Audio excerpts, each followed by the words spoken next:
도윤아, 아버지, 속이 불에 타는 것 같아요. 피 섞인 침이 도윤의 입술에서 흘러내렸습니다. 목소리는 이미 바람 빠진 호흡 같았어요. 지금 당장 헬기를 불러. 1분 1초가 급해. 준장님, 진정하십시오. 이런 일로 응급 후송까지는 필요 없습니다. 필요 없다고? 지금 내 아들이 피를 토하고 있는데 신병들이 단체로 깨병을 부리곤 합니다. 한 놈이 시작하면 다 따라하는 거죠. 예전에도 늘 그랬습니다. 꾀병으로 피를 토하나? 꾀병으로 위가 녹아내리나? 순간 생활관 안쪽에서 또 다른 신병이 비명을 지르며 쓰러졌습니다. 바닥에 피 섞인 토사물이 흩뿌렸어요. 보라고! 이게 꾀병이냐? 박철우 씨, 부대 질서 교란 및 업무 방해 혐의로 동행하시겠습니다. 내 아들이 죽어가는데 넌 지금 규율 타령을 하고 있나? 좋다. 그렇다면 내가 누군지 보여주마. 새벽 5시 인천 소도시의 작은 헬스장에 첫 불빛이 켜집니다. 아직 어둠이 가시지 않은 이른 아침, 박철우는 이미 1시간 전부터 몸을 풀고 있었습니다. 62살의 나이가 무색할 정도로 탄탄한 체격, 그리고 여전히 날카로운 눈빛이 헬스장 거울에 비춰집니다. 철우는 200kg이 넘는 무거운 바벨 앞에 섭니다. 주변 사람들이 보면 기겁할 만한 무게지만 그에게는 일상적인 루틴일 뿐입니다. 깊게 숨을 들이마시고 바벨을 움켜쥡니다. 후, 한 번의 깊은 호흡과 함께 바벨이 천장을 향해 올라갑니다. 여든이 넘어서도 이 정도는 들어야지. 스스로에게 중얼거리는 철우의 목소리에는 특유의 자신감이 묻어납니다. 하지만 이것은 단순한 허세가 아닙니다. 그의 몸에는 수십 년간 쌓인 단련의 흔적들이 고스란히 새겨져 있었거든요. 은퇴 후 철우는 화려했던 과거를 뒤로하고 소박한 삶을 선택했습니다. 아내와 함께 작은 헬스장을 차려 운영하며 동네 주민들의 건강 관리를 돕는 것이 그의 새로운 일상이 되었습니다. 매일 아침 일찍 문을 열고 저녁 늦게까지 회원들을 맞이하는 평범한 헬스장 사장의 삶이었죠. 하지만 이곳 회원들은 그가 707특임대 전설 교관이었던 사실을 전혀 모릅니다. 대한민국 최고의 특수부대에서 수많은 정예 요원들을 길러냈고 위험천만한 작전 현장에서 단 한 명의 부하도 잃지 않았다는 전설적인 인물이라는 것을 말이죠. 가끔 젊은 회원들이 사장님 정말 대단하시네요. 젊을 때 뭐 하셨어요? 라고 물으면 철우는 그저 미소만 지을 뿐입니다. 그냥 좀 몸쓰는 일 했었어요. 더 이상의 설명은 없습니다. 과거의 영광도 화려했던 경력도 이제는 조용히 묻어둘 일이라고 생각하거든요. 그런 평화로운 일상에서 철우가 가장 자랑스러워하는 것은 바로 아들 박도윤입니다. 21살의 건장한 청년으로 자란 도윤이 한 달 전 군에 입대했습니다. 조리병으로 선발되어 강원도의 한 신병교육대에서 훈련을 받고 있죠. 아들이 군에 간 지 벌써 한 달이 지났습니다. 매주 주말이면 어김없이 걸려오는 도윤의 전화를 받을 때마다 철우의 얼굴에는 흐뭇한 미소가 번집니다. 아버지, 군대가 정말 힘들어요. 밥이 맛없어요. 선임들이 너무 무서워요. 그럴 때마다 철우는 씩 웃으며 똑같은 대답을 합니다. 군대는 고생 좀 해야 큰다. 아버지도 다 거쳐온 길이니까 걱정하지 마라. 하지만 마음속 어딘가에서는 묘한 불안감이 스멀스멀 피어오르고 있었습니다. 707에서 오랜 세월 교관으로 일하면서 철우가 가장 마음 아파했던 것이 바로 가혹행위 문제였거든요. 아무리 강인한 특수부대라고 해도, 아니, 오히려 특수부대이기 때문에 더욱 엄격한 기준이 있어야 한다고 믿었습니다. 내가 키운 제자들도 가혹행위에 상처 입은 애들이 있었지. 철우의 뇌리에 과거의 아픈 기억들이 스쳐갑니다. 선임의 폭력과 괴롭힘을 견디지 못해 자해를 시도한 부하, 집단 구타로 인해 평생 후유증을 안고 살게 된 후배들. 그때마다 철우는 강력하게 제재하고 처벌했지만 뿌리 깊은 군대 문화라는 벽은 너무 높고 두터웠습니다. 특히 19살에 입대한 이병 김정민의 일은 평생 잊을 수 없습니다. 선임들의 지속적인 가혹행위에 시달리던 그 아이가 결국 극단적인 선택을 시도했을 때 철우는 자신의 무력함에 며칠 밤을 잠들지 못했습니다. 교관님, 저는 왜 이런 고통을 받아야 하나요? 나라를 지키러 온 건데 왜 동료한테 죽을 뻔해야 하나요? 병원 침상에서 떨리는 목소리로 묻던 그 아이의 모습이 아직도 생생합니다. 그 사건 이후 철우는 707에서 가혹행위 척결에 더욱 강력하게 나섰습니다. 진짜 강한 군인은 약한 동료를 괴롭히는 게 아니라 지키는 사람이다. 하지만 개인의 노력만으로는 거대한 조직의 관습을 바꾸기에 한계가 있었죠. 이제 자신의 아들이 그 험난한 군 생활을 시작했다고 생각하니 아버지로서의 걱정이 앞섭니다. 도윤은 착하고 순한 성격이라 혹시나 선임들의 괴롭힘 대상이 되지는 않을까 하는 불안감이 계속해서 마음을 짓누르고 있었습니다. 헬스장 한쪽 벽에는 철우가 평생 간직해온 좌우명이 적힌 액자가 걸려 있습니다. 강한 자는 약한 자를 보호한다. 707에서 배우고 실천해온 철칙이자 그가 후배들에게 가르쳤던 신념이었습니다. 하지만 지금의 철우는 그저 평범한 아버지일 뿐입니다. 군복을 벗고 은퇴한 지 벌써 몇 년, 이제는 무거운 바벨이나 들어올리며 조용히 살아가는 것이 전부였죠. 그날도 평범한 하루가 될 것이라고 생각했습니다. 하지만 곧 그의 인생을 완전히 뒤바꿀 충격적인 소식이 찾아올 줄은 꿈에도 몰랐습니다. 그날 저녁 9시, 철우는 하루 일과를 마치고 헬스장 정리를 하고 있었습니다. 마지막 회원이 나간 후에 고요한 시간, 그는 항상 이 시간을 좋아했습니다. 하루의 피로를 정리하며 내일을 준비하는 소중한 시간이었거든요. 그런데 갑자기 휴대전화 벨소리가 울립니다. 화면에 떠오른 이름을 보자 철우의 얼굴에 환한 미소가 번집니다. 도윤이. 평소보다 늦은 시간의 전화였지만 아들의 목소리를 들을 수 있다는 기대감에 서둘러 전화를 받습니다. 도윤아, 늦은 시간에 웬일이야? 훈련 끝났나? 하지만 수화기 너머로 들려온 도윤의 목소리는 평소와 달랐습니다. 떨리고 있었고 뭔가 두려워하는 듯한 느낌이 역력했습니다. 아버지, 저 좀 이상해요.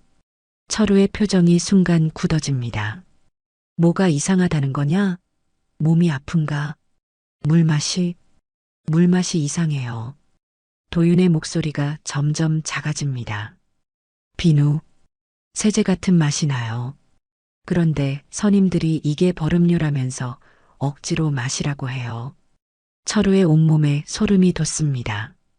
707에서 오랜 경험을 쌓은 그의 직감이 강하게 경고하고 있었습니다. 이것은 단순한 장난이 아닙니다. 매우 위험한 상황이었죠. 도윤아, 지금 어디 있냐? 정확히 무슨 일인지 아버지한테 말해봐. 생활관에 있는데요. 아, 잠깐만요. 갑자기 도윤의 목소리가 급해집니다.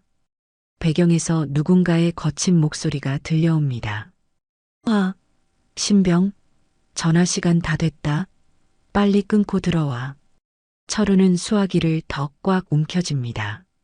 그 목소리들에서 느껴지는 위압감과 폭력성이 그의 분노를 자극했습니다. 도윤아, 누가 그러는 거냐? 아버지, 괜찮아요. 저는 괜찮으니까 걱정하지 마세요. 그냥 신병 교육이에요. 도윤의 목소리에는 명백한 공포가 섞여 있었습니다. 도윤아, 절대 그런 걸 마시면 안 된다. 세제 성분이 들어간 물을 마시면 위장에 심각한 손상이. 아버지, 도윤이 다급하게 끊어냅니다. 정말 괜찮다니까요. 저 이제 끊어야 해요. 뚜마이너스. 전화가 끊어진 후 철우는 한동안 그 자리에 멈춰 서 있었습니다. 손에 든 휴대전화가 부들부들 떨리고 있었습니다. 분노와 절망감이 동시에 밀려왔거든요. 이놈들이 아직도 이런 짓을 하고 있었다니. 철우는 곧바로 인터넷을 검색하기 시작했습니다. 신병교육대 가혹행위, 벌음료, 세제물 강요. 검색어를 입력할 때마다 그의 얼굴은 더욱 어두워졌습니다. 화면에는 상상을 초월하는 내용들이 줄줄이 나타났습니다. 신병들에게 세제가 섞인 물 강요, 구토와 복통 호소에도 깨병 취급, 병원 후송 거부하며 은폐 시도. 기사들을 읽으면 읽을수록 철우의 분노는 끓어오르기 시작했습니다. 그때 휴대전화에 메시지가 들어옵니다. 도윤과 같은 기수 부모들의 단체 채팅방이었습니다. 여러분, 큰일 났어요. 우리 애들 부대에서 신병들한테 세제물 먹이는 영상이 돌고 있다는데 누군가가 올린 영상 파일이 첨부되어 있었습니다. 철우는 떨리는 손가락으로 영상을 클릭했습니다. 화면에는 충격적인 장면이 펼쳐졌습니다. 여러 명의 신병들이 일렬로 서 있고 선임들이 무언가가 든 물병을 억지로 입에 들이대고 있었습니다. 마셔. 다 마실 때까지 끝이 아니다. 거친 고함 소리와 함께 신병들이 고통스러워하며 구역질하는 모습이 적나라하게 드러났습니다. 그리고 그 중 한 명이 바로 자신의 아들 도윤이었습니다. 이놈들이. 철우의 눈에서 차가운 살기가 번뜩였습니다. 영상 속에서 도윤은 억지로 무언가를 마시며 괴로워하고 있었고 선임으로 보이는 군인이 그의 뒤통수를 때리며 고함을 지르고 있었습니다. 아, 신병, 이게 뭔지 알아? 세제야, 세제. 너희들 정신 차리라고 만든 특별 음료다. 영상 속 선임의 말을 듣는 순간 철우의 이성은 완전히 날아가 버렸습니다. 예비역 준장이 아니라 현역 707 교관 박철우가 되어 있었습니다. 헬스장 거울 앞에 선 철우는 자신의 모습을 똑똑히 바라봅니다. 62살의 늙은 아버지가 아니라 40대의 냉혹한 특수부대 교관이 거기 서 있었습니다. 아직도 이런 짓이 남아 있었단 말이냐. 내가 그렇게 경고했는데도.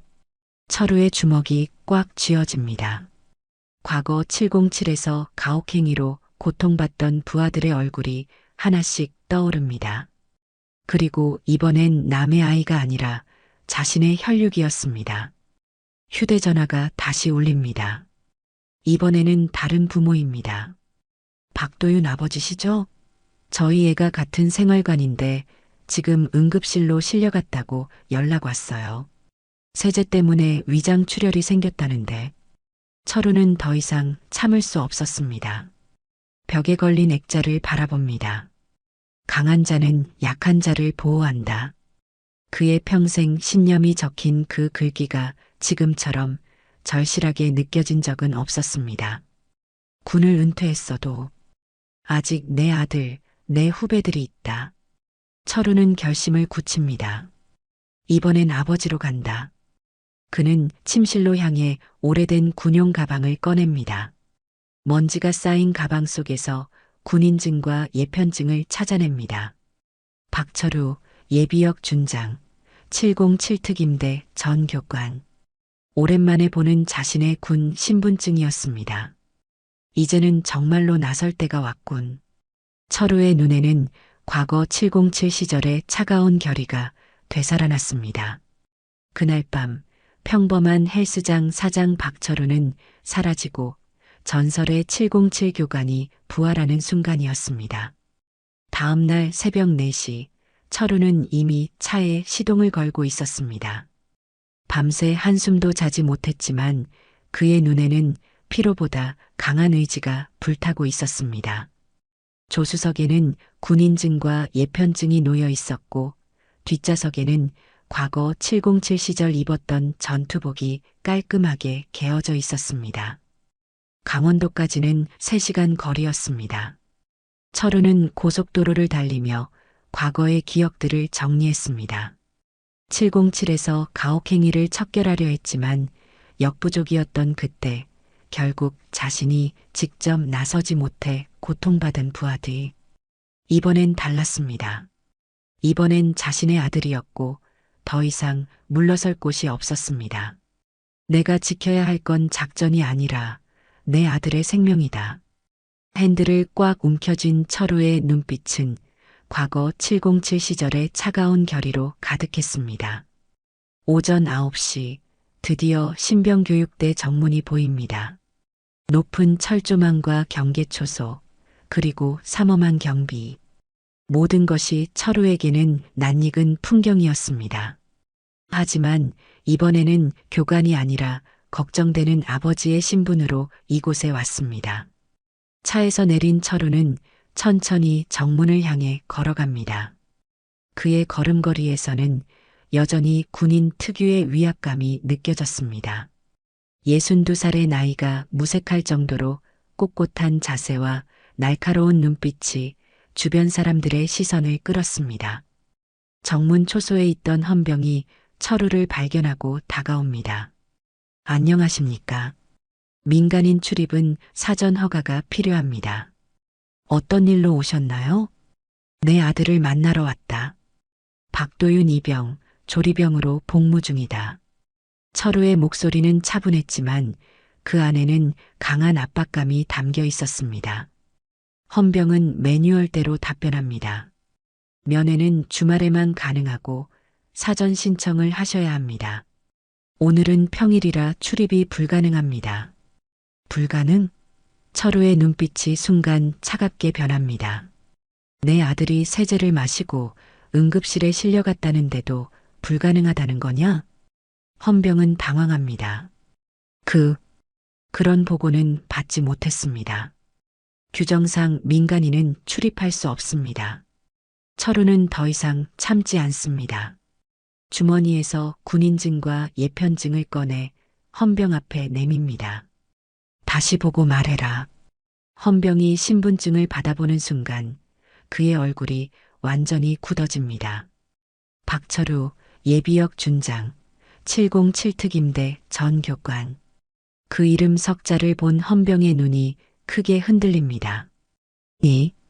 이것이 박철우 준장님? 전설의 707 교관님 맞습니까? 헌병의 목소리가 떨리기 시작합니다. 707특임대 출신이라면 모르는 사람이 없는 전설적인 인물이었거든요. 그렇다. 내 아들이 안에 있다. 통과시켜라. 철우의 명령조 말투에 헌병은 본능적으로 몸을 경직시킵니다. 하지만 규정은 규정이었습니다. 죄송합니다만 아무리 준장님이시라도 예비역 신분으로는 출입이. 이병, 철우의 목소리가 갑자기 커집니다. 707 교관 시절의 위압적인 목소리였습니다. 지금 내 눈앞에 있는 사람이 누군지 모르겠나? 내가 키운 707 출신들이 이 나라 곳곳에서 뼈를 묻고 있다. 헌병은 식은땀을 흘리며 초소 안으로 들어가 상급자에게 보고합니다. 잠시 후 중위 계급장을 단 장교가 나타납니다. 안녕하십니까, 준장님. 초소장 김중희입니다. 중위는 정중하게 경례합니다. 하지만 규정상 예비역분의 출입은. 철우가 중위를 똑똑히 바라봅니다. 중위, 자네 707 출신인가? 아닙니다. 육사 출신입니다. 그렇다면 모를 수도 있겠군. 철우는 차분하게 말합니다. 707에서는 단 한 명도 버리지 않는다는 철칙이 있다. 지금 내 아들이 생명의 위험에 처해 있는데 자네가 그걸 막겠다는 건가? 중위는 곤란한 표정을 짓습니다. 상부의 지시와 눈앞의 전설적인 인물 사이에서 딜레마에 빠진 것입니다. 그때 철우의 휴대전화가 울립니다. 다른 부모로부터 온 연락이었습니다. 박도윤 아버지님, 저희 애가 같은 생활관인데 지금 또 다른 아이가 쓰러졌대요. 세제물 때문에 위장에 구멍이 뚫렸다는. 철우의 얼굴이 완전히 굳어집니다. 중이 마지막으로 묻겠다. 지금 당장 통과시킬 것인가 아니면 내가 다른 방법을 쓸 것인가? 중이는 철우의 눈빛에서 느껴지는 살기에 본능적으로 위축됩니다. 이것은 단순한 협박이 아니었습니다. 수많은 생사의 기로에서 살아남은 진짜 군인의 압박감이었거든요. 잠깐만 기다려 주십시오. 대대장님께 보고 드리겠습니다. 10분 후 대대장이 직접 나타납니다. 중령 계급장을 담그는 철우를 보자마자 깊이 고개를 숙입니다. 박철우 준장님 뵙게 되어 영광입니다. 저는 이중령입니다. 707 출신은 아니지만 준장님의 전설적인 이야기는 많이 들었습니다. 중령, 시간이 없다. 내 아들과 다른 신병들이 세제 때문에 생명이 위험하다는 보고를 받았다. 지금 당장 확인하고 싶다.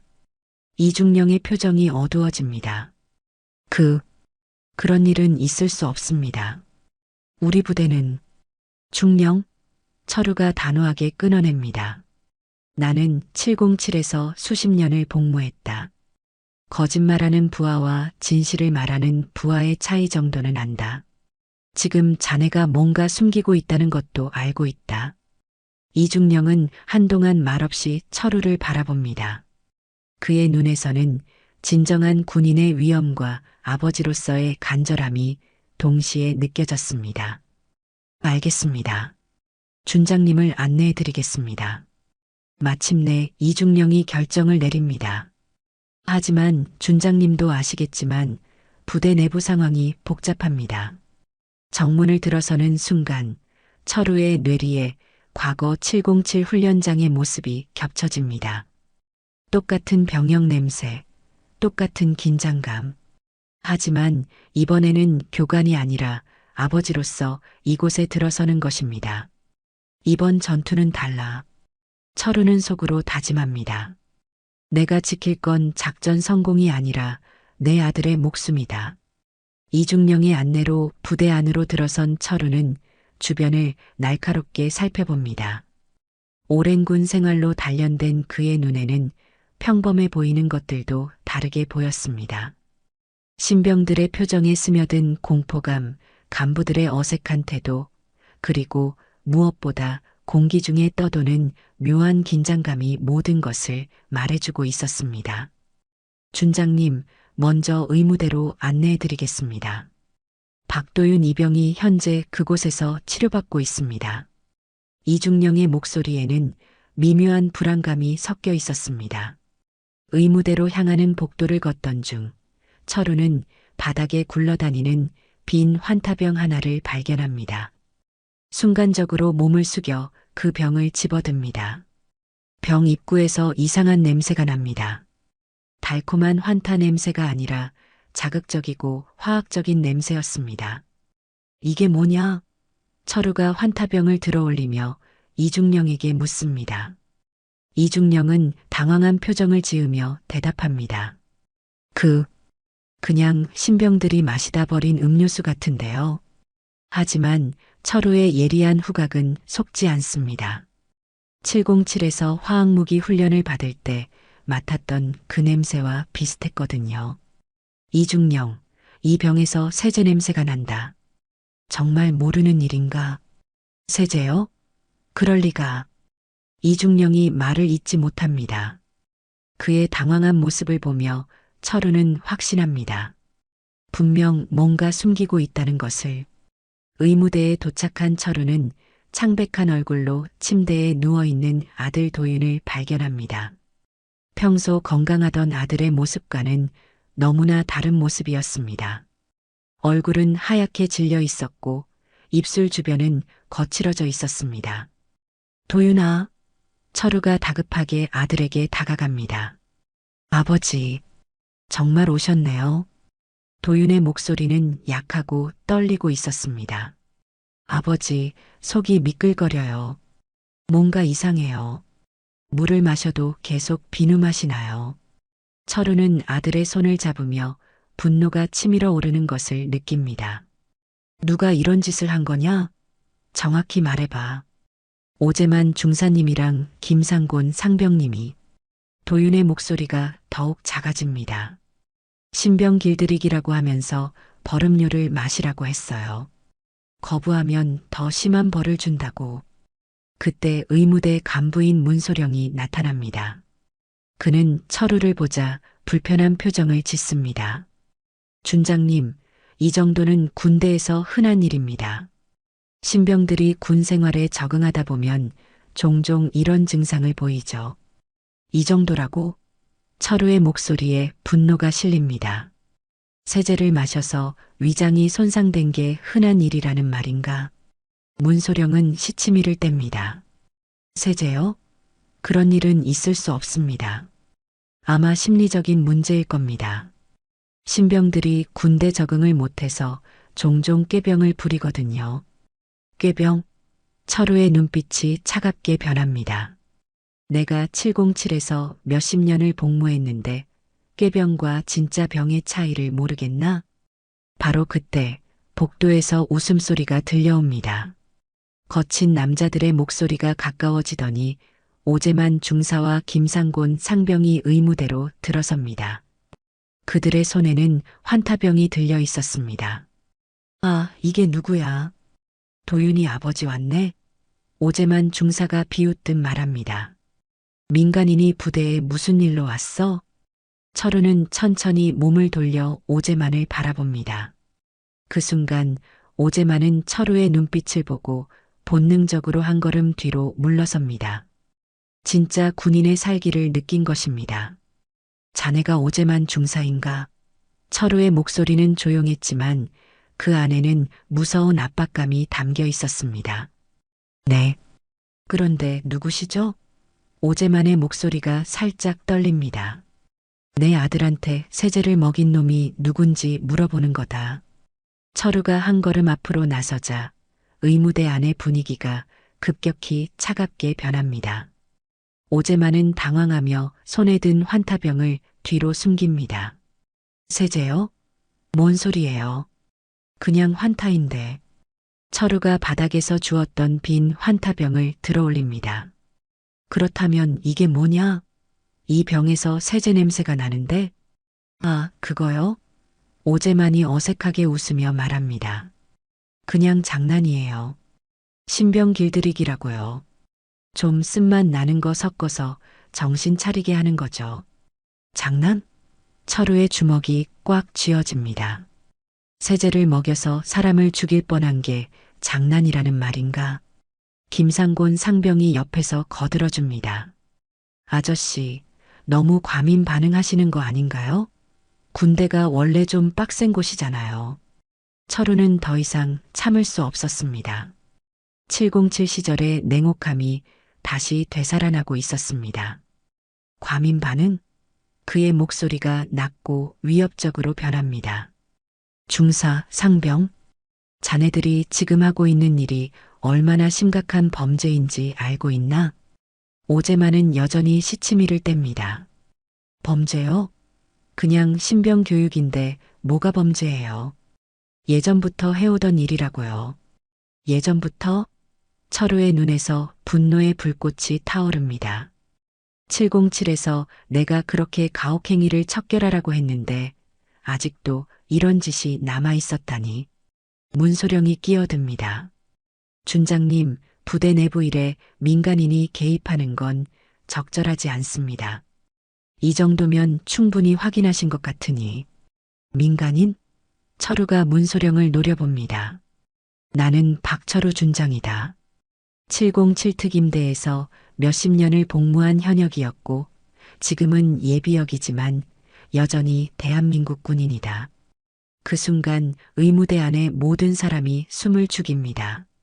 박철우라는 이름이 주는 위압감이 공간을 지배하고 있었습니다. 철우는 오재만과 김상곤을 번갈아 보며 마지막 경고를 합니다. 중사, 상병, 장난으로 사람을 죽이지는 않는다. 지금 당장 진실을 말하지 않으면 내가 직접 진실을 찾아내겠다. 오재만과 김상곤의 얼굴에서 여유가 완전히 사라집니다. 그들은 이제야 자신들이 상대하고 있는 사람이 누구인지 깨닫기 시작했습니다. 그날 밤 새벽 2시, 철우는 부대 인근 숙소에서 잠을 이루지 못하고 있었습니다. 의무대에서 벌어진 일이 계속 머릿속을 맴돌았습니다. 오재만과 김상곤의 뻔뻔한 태도, 그리고 문소령의 명백한 은폐 시도, 모든 것이 그의 분노를 더욱 부채질하고 있었습니다. 갑자기 휴대전화가 울립니다. 부모 단체 채팅방에서 온 긴급 메시지였습니다. 여러분, 큰일 났어요. 지금 생활관에서 애들이 다 쓰러지고 있어요. 우리 애가 방금 전화했는데 피를 토하고 있다고. 응급실로 실려가는 애들이 벌써 3명이에요. 철우는 급히 옷을 챙겨 입고 부대로 향했습니다. 새벽 공기는 차갑게 피부를 스쳤지만 그의 가슴은 불타는 듯한 분노로 뜨거웠습니다. 부대 정문에 도착하자 이미 구급차 2대가 대기하고 있었습니다. 담당자들이 부산하게 움직이는 모습이 심상치 않았습니다. 철우는 서둘러 의무대로 향했습니다. 의무대 복도는 아수라장이었습니다. 여러 명의 신병들이 바닥에 주저앉아 괴로워하고 있었고 그들의 입에서는 노란 거품이 나오고 있었습니다. 의무병들이 급하게 수액을 놓고 있었지만 상황은 심각해 보였습니다. 도윤이는 어디 있나? 철우가 다급하게 의무병에게 물었습니다. 안쪽 침상에 있는데 상태가 좋지 않습니다. 의무병의 표정이 어둡습니다. 철우가 안쪽으로 들어서자 충격적인 광경이 펼쳐졌습니다. 도윤이 침대에서 몸부림치며 피 섞인 구토를 하고 있었습니다. 하얀 시트는 빨간 피로 얼룩져 있었고 도윤의 얼굴은 창백하기 그지없었습니다. 도윤아, 철우가 아들에게 달려갑니다. 아버지, 아파요. 속이 타는 것 같아요. 도윤의 목소리는 거의 들리지 않을 정도로 약했습니다. 철우는 즉시 상황의 심각성을 깨달았습니다. 이것은 단순한 복통이 아니었습니다. 세제 성분이 위장벽을 부식시켜 출혈을 일으키고 있는 것입니다. 707에서 화학무기 훈련을 받을 때 본 독극물 중독 증상과 똑같았습니다. 지금 당장 응급 후송해야 한다. 철우가 의무병에게 외쳤습니다. 하지만 그때 문소령이 나타나 제지했습니다. 준장님, 진정하십시오. 이런 일로 응급 후송까지 할 필요는 없습니다. 필요 없다고? 철우의 목소리가 천둥처럼 울립니다. 지금 내 아들이 피를 토하고 있는데 신병들이 단체로 꾀병을 부리는 경우가 종종 있습니다. 한 명이 시작하면 다른 애들도 따라하죠. 문소령은 여전히 시치미를 뗍니다. 철우는 더 이상 참을 수 없었습니다. 꾀병으로 피를 토할 수 있나? 지금 이 순간에도 위장이 녹아내리고 있다. 그가 707에서 본 독극물 훈련 피해자와 똑같은 증상이라고 외쳤지만 부대 간부들은 들으려 하지 않았습니다. 오히려 이중령까지 나타나 철우를 말렸습니다. 준장님, 부대 내부 상황에 너무 개입하시는 것 같습니다. 의무대에서 적절히 처치하고 있으니 걱정하지 마십시오. 적절한 처치? 철우가 냉소적으로 웃습니다. 위장 출혈 환자를 병실에 그냥 눕혀두는 게 적절한 처치인가? 바로 그때 또 다른 신병이 복도에서 쓰러집니다. 그 아이 역시 입에서 피 거품을 토해내며 경련을 일으키고 있었습니다. 또 한 명 쓰러졌습니다. 의무병이 급하게 외치지만 간부들은 여전히 집단 꾀병이라며 진지하게 받아들이지 않았습니다. 철우는 완전히 분노했습니다. 이중령, 지금 당장 이 아이들을 대형 병원으로 후송하라. 죄송하지만 그럴 수는 없습니다.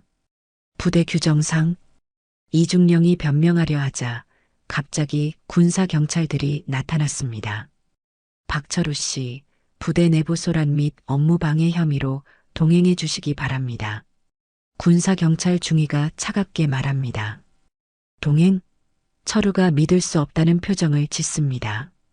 내가 뭘 잘못했다는 거냐? 예비역 신분으로 현역 부대 업무에 개입하고 소란을 피운 것입니다. 민간인 신분이시니 협조해 주시기 바랍니다. 철우는 상황이 완전히 뒤바뀌었다는 것을 깨달았습니다. 아들이 죽어가고 있는데 오히려 자신이 문제 제기자로 취급당하고 있는 것입니다. 예비역이라고 선 넘지 마십시오. 군사경찰 중위가 더욱 강하게 압박합니다. 지금 당장 나가시지 않으면 강제로 연행하겠습니다. 철우는 주변을 둘러봅니다. 의무대는 여전히 아수라장이었고 도윤을 포함한 여러 신병들이 고통스러워하고 있었습니다. 하지만 부대의 모든 간부들은 이를 묵인하거나 심지어 은폐하려 하고 있었습니다. 아직도 철우가 분노에 찬 목소리로 중얼거립니다. 아직도 이런 식으로 덮으려고 하는군. 결국 철우는 군사경찰에 의해 부대 밖으로 끌려 나왔습니다. 정문 앞에 홀로 서게 된 그는 주먹을 꽉 쥐고 부대를 바라봅니다. 안에서는 자신의 아들이 생명의 위험에 처해 있는데 자신은 바깥에서 속수무책으로 서 있을 수밖에 없었습니다. 내가 707에서 배운 것은 단 한 명도 버리지 않는다는 것이었다. 철우가 하늘을 올려다보며 다짐합니다. 하지만 지금 내 아들을 버릴 수는 없다. 그는 휴대전화를 꺼내 과거 707 동료들의 연락처를 찾기 시작했습니다. 부대가 공식적인 루트를 막는다면 이제는 다른 방법을 써야 할 때였습니다. 아들 목숨이 위태로운데도 군은 또다시 덮으려 한다. 철우의 눈빛이 차갑게 변합니다. 내가 나서지 않으면 이 아이는 죽는다. 정문 앞에서 추위에 떨고 있는 철우지만 그의 마음속에는 아직 꺼지지 않은 불꽃이 타오르고 있었습니다. 707 교관으로서 배운 모든 지식과 경험, 그리고 무엇보다 아버지로서의 간절함이 그를 포기하지 못하게 만들고 있었습니다. 이제 정말로 마지막 승부를 걸 때가 온 것입니다. 부대 정문 앞 차 안에서 철우는 휴대전화를 들고 있었습니다. 화면에는 오래전 저장해둔 연락처가 떠 있었습니다. 김태준 중령 마이너스군 의료원. 707 시절 함께 복무했던 후배였습니다. 새벽 3시였지만 철우는 망설이지 않고 전화를 걸었습니다. 여보세요? 누구세요? 잠에서 깬 듯한 목소리가 들려옵니다. 태준아, 나다. 박철우다. 전화기 너머로 잠시 정적이 흐릅니다. 형님? 박철우 준장님 맞으시죠? 이렇게 늦은 시간에 웬일이십니까? 철우의 목소리에는 절박함이 묻어 있었습니다. 태준아, 급한 일이 있다.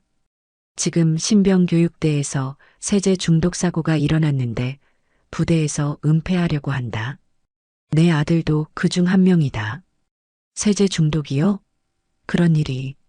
김태준의 목소리가 급히 진지해집니다. 혈액 샘플을 은밀히 확보해서 정밀 검사를 받을 수 있겠나? 부대에서는 절대 협조하지 않을 거다. 철우가 간절히 부탁합니다. 김태준은 잠시 고민하다가 답했습니다. 형님, 정말 심각한 상황이라면 방법이 있습니다. 제가 응급 의료진으로 파견 나가면서 몰래 샘플을 확보할 수 있어요.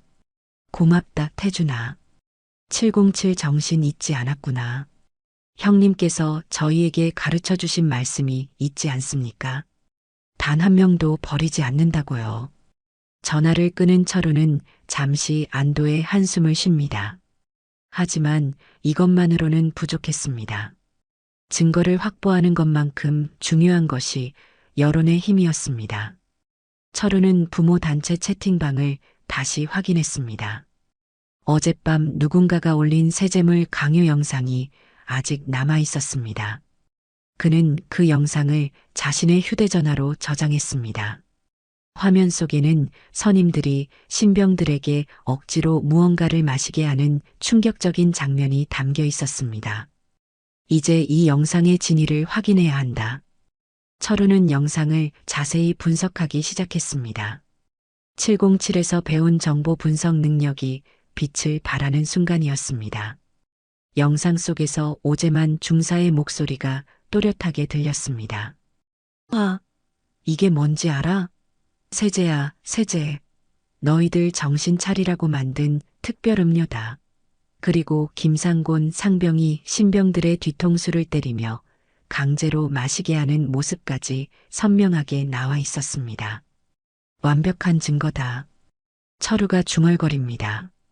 이제 이들이 부인할 수 없게 되었군. 새벽 5시 김태준으로부터 전화가 걸려옵니다. 형님, 샘플 확보했습니다. 지금 긴급 검사를 돌리고 있어요. 결과는 언제 나오겠나? 오전 중에는 나올 겁니다. 그런데 형님, 정말 심각합니다. 육안으로 봐도 혈액에 화학물질 성분이 섞여 있어 보여요. 철우의 주먹이 더욱 꽉 쥐어집니다. 알겠다. 결과 나오는 대로 바로 연락해달라. 오전 9시 철우는 다시 부대 앞에 나타났습니다. 이번에는 혼자가 아니었습니다. 다른 피해 학부모들과 함께였습니다. 그들 모두 자신의 아이들이 위험에 처했다는 소식을 듣고 모여든 것입니다. 우리 애들을 당장 큰 병원으로 옮겨달라고 요구합시다. 한 어머니가 눈물을 흘리며 말했습니다. 맞아요. 이런 식으로 덮으려고만 하면 안 돼요. 다른 아버지가 분노에 찬 목소리로 동조합니다. 철우는 부모들을 진정시키며 말했습니다. 여러분, 감정적으로 대응하면 오히려 역효과가 날 수 있습니다. 우리에게는 확실한 증거가 있습니다. 그가 휴대전화에서 영상을 재생하자 부모들의 얼굴이 경악으로 일그러졌습니다. 자신들의 아이들이 억지로 세제물을 마시며 고통스러워하는 모습을 보고 있으니 말입니다. 이 영상을 어떻게 확보하셨어요? 한 아버지가 물었습니다. 어젯밤 부모 채팅방에 올라왔던 겁니다. 아마 같은 생활관 신병 중 누군가가 몰래 촬영한 것 같습니다. 철우가 설명했습니다. 바로 그때 휴대전화가 울렸습니다. 김태준으로부터였습니다. 형님, 검사 결과 나왔습니다. 김태준의 목소리가 심각했습니다. 혈액에서 계면활성제 성분이 다량 검출되었어요. 이건 세제의 주성분입니다. 확실한가? 네, 의심의 여지가 없습니다. 이 정도 농도면 위장 점막에 심각한 손상을 일으킬 수 있어요. 즉시 응급처치를 받지 않으면 생명이 위험할 수도 있습니다. 철우는 부모들에게 검사 결과를 알려주었습니다. 모두들 분노와 절망감을 동시에 느끼고 있었습니다. 이제 우리에게는 확실한 증거가 2개 있습니다. 철우가 차분히 말했습니다. 영상 증거와 혈액 검사 결과. 이제 부대가 더 이상 덮을 수 없게 되었습니다. 그는 부모들을 바라보며 결의에 찬 목소리로 말했습니다. 군은 권력으로 막으려 하겠지만 진실은 증거와 행동으로만 뚫을 수 있습니다. 이제 우리가 직접 나설 때입니다. 정문으로 향하는 철우의 걸음은 확신에 차 있었습니다. 그는 도윤에게 속삭이듯 중얼거렸습니다. 도윤아, 조금만 더 버텨라. 아버지가 707에서 배운 것은 단 한 명도 버리지 않는다는 거다. 이번에는 내 차례다.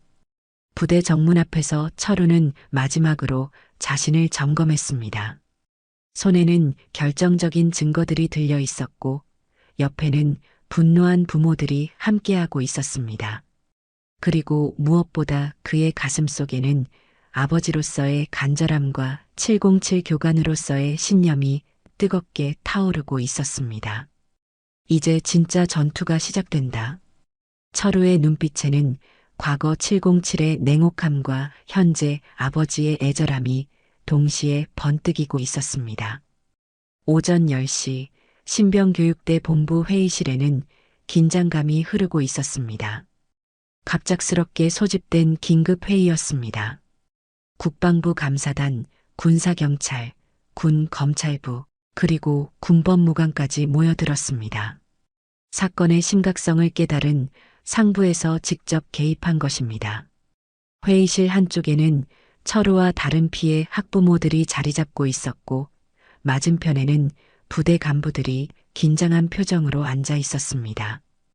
오재만 중사와 김상곤 상병은 창백한 얼굴로 구석에 움츠려 앉아 있었습니다. 국방부 감사단장인 조준장이 무거운 목소리로 회의를 시작했습니다. 오늘 이 자리는 신병교육대에서 발생한 세제 강요 사건의 진상을 규명하기 위해 마련되었습니다. 모든 관련자들은 사실대로 진술해 주시기 바랍니다. 이중령이 먼저 입을 열었습니다. 감사단장님, 이 사건은 일부 신병들의 과민 반응이 확대된 것으로 보입니다. 실제로는 중령, 철우가 단호하게 끼어듭니다. 거짓말은 그만하시죠. 이제 모든 증거가 나와 있습니다. 철우는 천천히 일어서서 회의 테이블 위에 환타병 하나를 올려놓습니다. 생활관 복도에서 주었던 바로 그 병이었습니다. 이 병이 내 아들을 죽일 뻔했습니다. 분석해 보십시오. 군수사대 수사관이 즉시 시약을 꺼내 병 안의 잔여물을 검사하기 시작합니다. 파란색 시약이 병에 들어가자 순식간에 노란색으로 변했습니다. 계면활성제 양성 반응입니다. 수사관이 엄숙하게 발표합니다. 이것은 세제 성분이 확실히 들어있다는 의미입니다. 회의실이 순식간에 술렁거렸습니다. 오재만과 김상곤의 얼굴이 완전히 하얗게 변했습니다. 철우는 계속해서 증거를 제시했습니다. 그리고 이것이 혈액 검사 결과입니다. 김태준으로부터 받은 검사지를 내밉니다. 피해 신병들의 혈액에서 다량의 계면활성제가 검출되었습니다. 군의관이 검사지를 살펴보더니 충격적인 표정을 지었습니다. 이 정도 농도라면 치명적인 위장 손상이 발생할 수 있었습니다. 즉시 응급처치를 받지 않았다면 생명이 위험했을 겁니다. 조준장의 표정이 점점 어두워졌습니다. 그렇다면 정말로 세제를 마셨다는 건가? 철우가 마지막 증거를 꺼냅니다. 휴대전화에서 영상을 재생하기 시작합니다. 이것이 결정적 증거입니다. 스피커를 통해 오재만의 목소리가 또렷하게 울려 퍼졌습니다. 아, 이게 뭔지 알아? 세제야, 세제. 너희들 정신 차리라고 만든 특별 음료다. 이어서 김상곤이 신병들을 때리며 강제로 마시게 하는 장면이 생생하게 나왔습니다. 영상이 끝나자 회의실은 죽음의 정적에 휩싸였습니다. 더 이상 부인할 수 없는 명백한 증거였습니다. 조준장이 오재만을 노려봅니다. 중사, 이 영상이 사실인가? 오재만은 더 이상 버틸 수 없었습니다. 무릎을 꿇으며 울먹이기 시작했습니다. 죄송합니다. 정말 죄송합니다. 그냥 군기를 세우려고 했던 건데 정말 죽을 줄은 몰랐습니다. 김상곤도 함께 무릎을 꿇었습니다. 저희가 잘못했습니다. 예전부터 해오던 일이라서 이렇게 심각한 줄 몰랐어요. 철우가 그들을 내려다보며 차가운 목소리로 말했습니다. 군기는 사람을 죽이는 게 아니다. 그의 목소리에는 707 교관 시절의 위험이 담겨 있었습니다. 내 아들을 괴롭혔지만 나는 오늘 너희에게 군인의 마지막 가르침을 주겠다. 오재만과 김상곤이 떨리는 목소리로 대답했습니다. 가르침이요? 책임은 피할 수 없다. 철우의 눈빛이 번뜩였습니다. 진짜 군인이라면 자신의 잘못에 대해 책임을 져야 한다. 그것이 707에서 내가 배운 첫 번째 교훈이다. 그때 문소령이 일어나서 변명하려 했습니다. 감사단장님, 저는 정말 모르는 일이었습니다. 신병들이 꾀병을 부린다고 생각해서. 하지만 군 검찰관이 차가운 목소리로 끼어들었습니다. 소령, 당신의 휴대전화를 확인해 보니 증거 은폐를 지시하는 메시지들이 발견되었습니다. 영상 삭제하라, 외부 유출 차단하라 등의 내용 말입니다. 문소령의 얼굴이 완전히 굳어졌습니다. 더 이상 변명할 여지가 없었습니다. 조준장이 엄중하게 선언했습니다. 오재만 중사, 김상곤 상병은 군형법상 특수폭행 및 위험물 강요죄로 즉시 구속합니다. 문소령은 증거은폐 및 직무유기죄로 함께 구속합니다. 군사경찰들이 수갑을 채우며 그들을 연행해 갔습니다. 오재만은 끌려가면서도 계속 울먹였습니다. 정말 죽을 줄 몰랐어요. 정말. 조준장이 철우를 향해 고개를 숙였습니다. 박철우 준장님, 이번 일로 큰 고생하셨습니다. 만약 준장님이 나서지 않으셨다면 더 큰 참사가 일어날 뻔했습니다.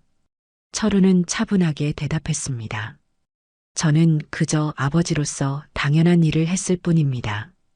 하지만 이런 일이 다시는 일어나지 않도록 근본적인 대책이 필요합니다. 물론입니다. 정군의 가혹행위 척결 명령을 내리고 모든 교육부대에 대한 전면 감사를 실시하겠습니다. 조준장이 약속했습니다. 이중령도 일어서서 사과했습니다. 준장님, 정말 죄송했습니다. 제가 상황을 제대로 파악하지 못해서.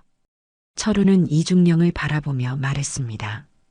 중령, 가장 중요한 것은 앞으로입니다. 이런 일이 다시 일어나지 않도록 하는 것이 우리의 책임입니다. 회의가 끝난 후 철우는 의무대로 향했습니다. 도윤은 응급처치를 받고 많이 회복된 상태였습니다. 아직 약해 보이지만 생명에는 지장이 없었습니다. 아버지, 정말 고생 많으셨어요. 도윤이 약한 목소리로 말했습니다. 철우는 아들의 손을 잡으며 미소 지었습니다. 아니다, 도윤아. 이번 일로 아버지가 더 많은 것을 배웠다. 707에서 배운 단 한 명도 버리지 않는다는 교훈이 얼마나 소중한지 다시 깨달았다. 한 달이 지난 어느 화창한 오후, 인천의 작은 헬스장에 다시 평화가 찾아왔습니다.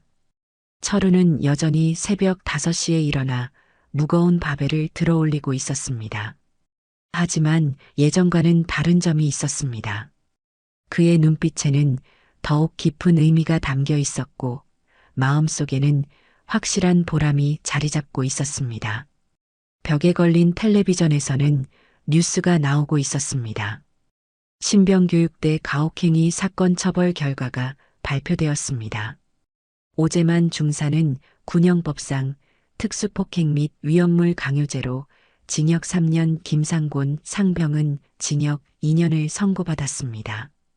또한 증거 은폐를 시도한 문소령은 직무유기죄로 징역 1년 6개월이 확정되었습니다. 철우는 바벨을 내려놓고 뉴스를 지켜봤습니다. 정의가 실현되는 모습을 보니 마음이 뿌듯했습니다. 하지만 더 중요한 것은 이후의 변화였습니다. 또한 국방부는 이번 사건을 계기로 정군 차원의 가혹행위 척결 대책을 발표했습니다. 모든 교육부대에서 버름료라는 표현 자체를 금지하고 신병들에게 음식이나 음료를 강요하는 행위를 엄벌하기로 했습니다. 뉴스 앵커의 목소리가 계속 이어졌습니다. 특히 이번 사건 해결에 결정적 역할을 한 박철우 예비역 준장의 용기 있는 행동이 큰 화제가 되고 있습니다.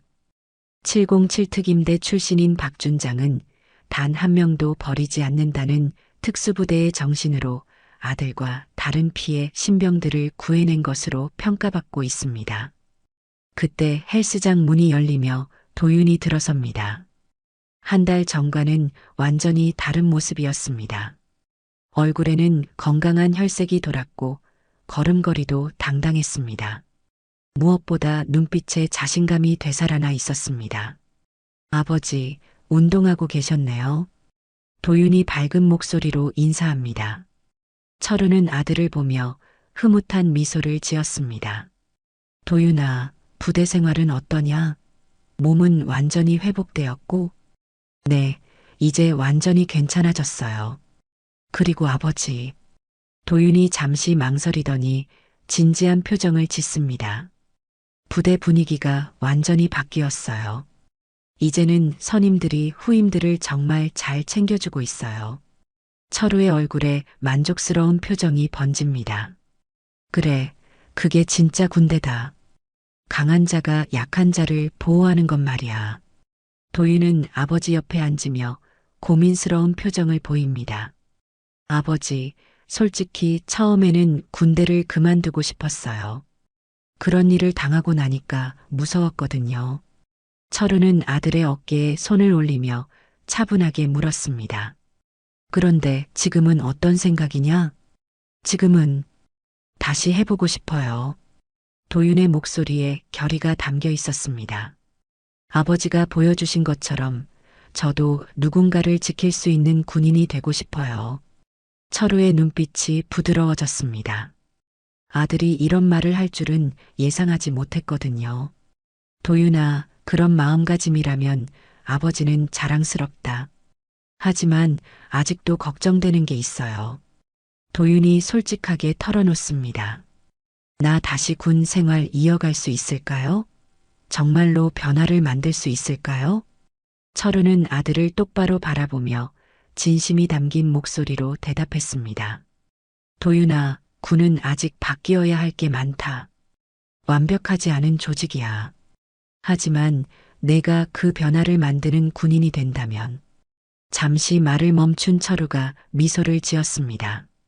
아버지는 정말 자랑스러울 거다. 도윤의 얼굴에도 미소가 번집니다. 네, 아버지. 저도 707의 정신을 이어받겠어요. 단 한 명도 버리지 않는다는 그 정신 말이에요. 그때 헬스장 문이 다시 열리며 여러 명의 중년 남성들이 들어섭니다. 도윤과 같은 기수 아버지들이었습니다. 한 달 전 함께 싸웠던 동지들이죠. 박 준장님, 그들이 반갑게 인사합니다. 덕분에 우리 애들 모두 건강하게 군 생활 이어가고 있어요. 정말 감사합니다. 만약 준장님이 아니었다면 한 아버지가 목이 메어 말을 잇지 못합니다. 철우는 그들을 보며 겸손하게 고개를 숙입니다. 저 혼자 한 일이 아닙니다. 우리 모두가 함께 싸웠기 때문에 가능했던 일이죠. 대화를 나누던 중 한 아버지가 흥미로운 소식을 전해줍니다. 준장님, 혹시 들으셨나요? 국방부에서 전국 모든 부대에 박철우 사례를 교육자료로 만들어서 배포한다고 해요. 교육자료요? 철우가 놀란 표정을 짓습니다. 네, 가족의 힘으로 군의 잘못된 관습을 바꾼 모범 사례라고 하더군요. 앞으로 모든 간부들이 이 사례를 통해 가혹행위의 심각성을 배우게 될 거래요. 철우는 잠시 멍하니 서 있다가 쓸쓸히 웃었습니다. 내가 그런 큰 일을 했나요? 그냥 아버지로서 당연한 일을 했을 뿐인데. 도윤이 아버지를 보며 자랑스럽게 말합니다. 아버지, 정말 대단하세요. 저도 언젠가는 아버지처럼 누군가를 지킬 수 있는 사람이 되고 싶어요. 해가 질 무렵 손님들이 모두 돌아간 후 철우는 혼자 헬스장을 정리하고 있었습니다. 벽에 걸린 액자를 바라봅니다. 강한 자는 약한 자를 보호한다. 그 옆에는 새로운 액자가 하나 더 걸려 있었습니다. 707의 가르침 마이너스 단 한 명도 버리지 않는다.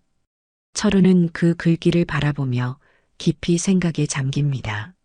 한 달 전 그는 단순히 아들을 구하려는 아버지였습니다. 하지만 이제는 더 큰 의미를 깨달았습니다.